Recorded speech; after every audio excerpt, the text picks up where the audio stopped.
하나님이 의인의 세대에 계심이로다. 시편 14편 5절 말씀입니다. 세상이 아무리 흔들려도 하나님은 당신의 자녀들 곁을 떠나지 않으신다는 이 확신의 선언이 오늘 여러분의 마음에 든든한 닻이 되기를 바랍니다. 여러분, 혹시 거센 비바람이 몰아치는 밤, 따뜻한 난로가 켜진 집 안에서 창밖을 내다보신 적 있으십니까? 밖은 춥고 무섭지만 두꺼운 벽과 지붕이 있는 집 안은 온기로 가득할 때 우리는 더 깊은 안도감과 감사를 느끼게 됩니다. 오늘 우리가 만날 시편 14편이 바로 그런 따뜻한 집 같은 말씀입니다. 세상 사람들은 하나님이 어디 있냐며 불안 속에 떨고 있을 때 하나님은 바로 여기 계시다 라고 고백할 수 있는 사람의 특권이 얼마나 놀라운지 확인하는 시간입니다. 혼란한 세상 속 변치 않는 진리를 찾는 시간, 철학이 묻고 시편이 답하다의 다비드입니다. 지난 시간 우리는 하나님의 침묵 때문에 힘들어하던 다윗을 보았지만 오늘은 한 걸음 더 나아가 세상의 소음 속에서도 평안을 누리는 비결을 나누려 합니다. 밖이 소란스러울수록 내면의 고요함은 더욱 빛나는 법입니다. 오늘 시편 14편은 겉으로 보면 하나님을 부인하는 세상의 어두움을 이야기하는 것 같지만 그 이면에는 그럼에도 불구하고 하나님은 당신의 백성을 완벽하게 지키신다는 강력한 희망의 메시지가 숨어 있습니다. 세상의 조롱을 이겨내는 믿음의 자부심을 회복하는 시간, 기쁨으로 오늘의 말씀 봉독하겠습니다. 어리석은 자는 그의 마음에 이르기를 하나님이 없다 하는도다. 그들은 부패하고 그 행실이 가증하니 선을 행하는 자가 없도다. 여호와께서 하늘에서 인생을 굽어 살피사 지각이 있어 하나님을 찾는 자가 있는가 보려 하신즉 다 치우쳐 함께 더러운 자가 되고 선을 행하는 자가 없으니 하나도 없도다. 죄악을 행하는 자는 다 무지하냐?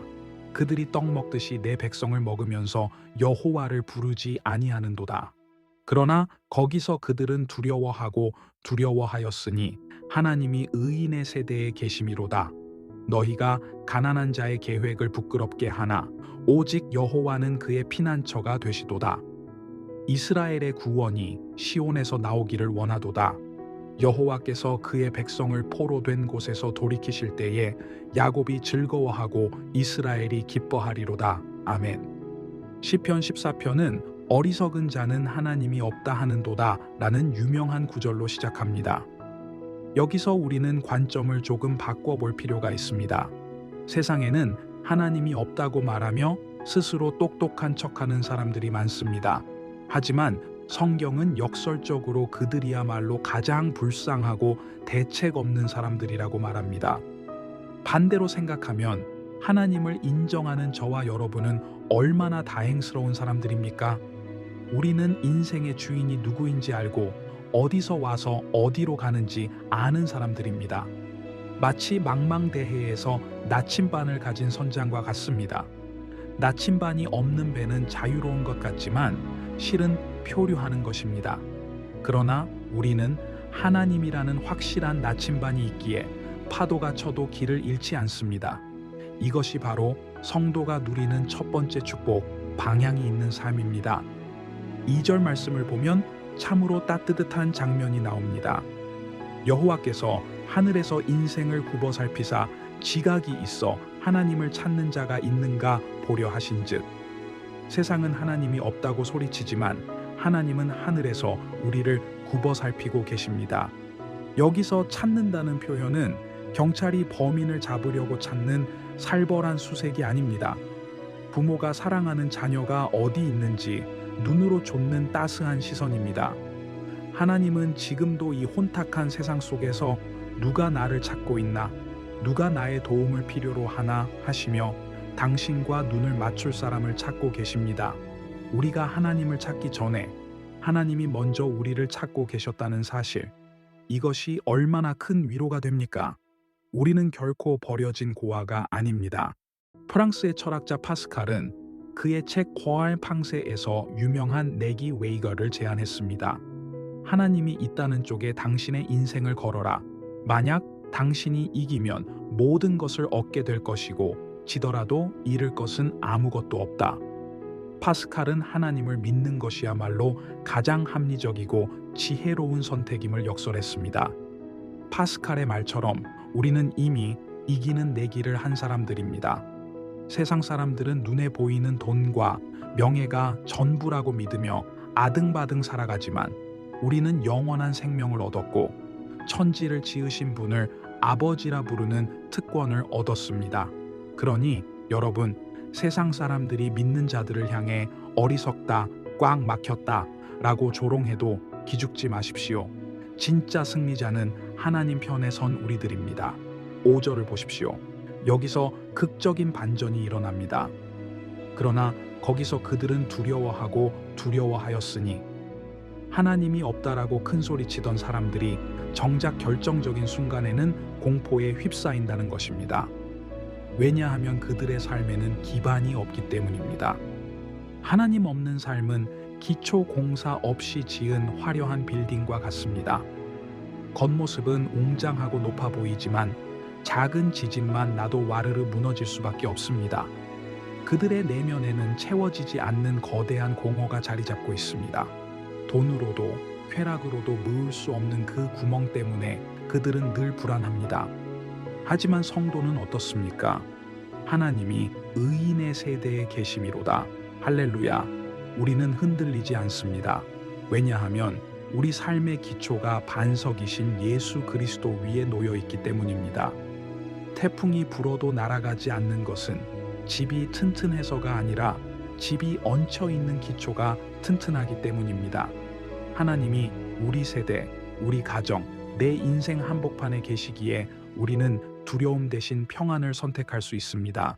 6절 말씀은 우리에게 더 큰 자부심을 줍니다. 오직 여호와는 그의 피난처가 되시도다. 세상은 가난한 자, 즉 힘없고 백 없는 사람을 무시합니다. 너는 계획도 없냐, 줄도 없냐 하며 부끄럽게 만듭니다.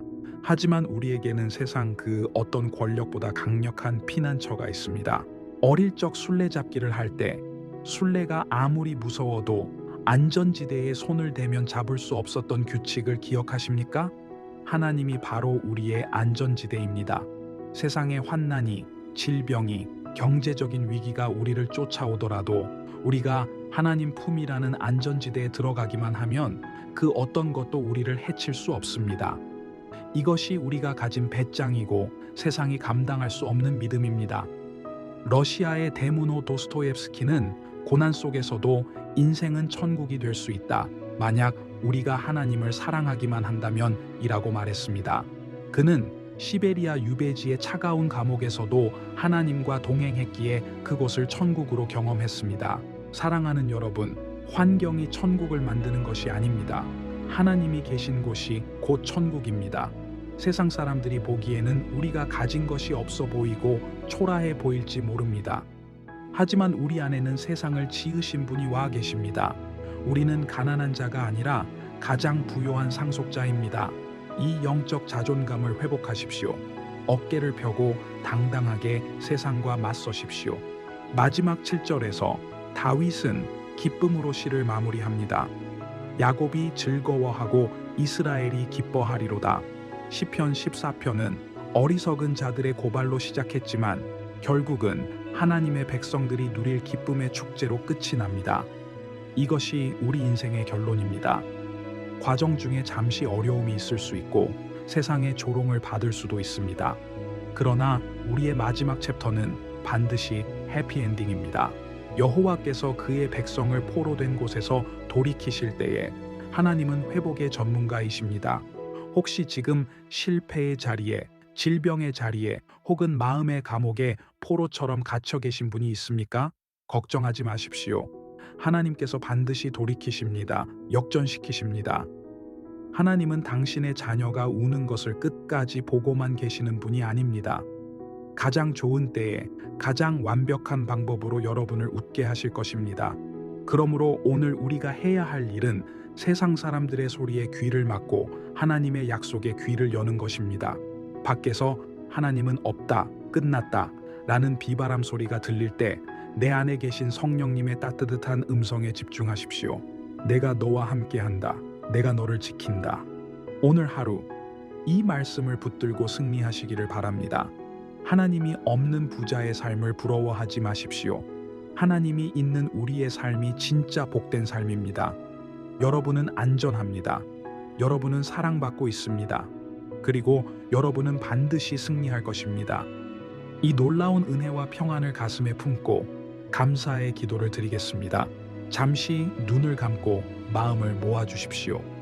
사랑과 평안의 하나님 아버지, 세상은 하나님이 없다고 소란을 피우지만 우리는 살아계신 하나님을 아버지라 부를 수 있음에 감사합니다. 폭풍우가 몰아치는 세상 속에서도 주님의 품이라는 가장 안전하고 따뜻한 집을 우리에게 허락해 주셔서 감사합니다. 주님, 때로는 세상의 기준에 흔들려 우리가 가진 믿음이 작아 보일 때가 있었습니다.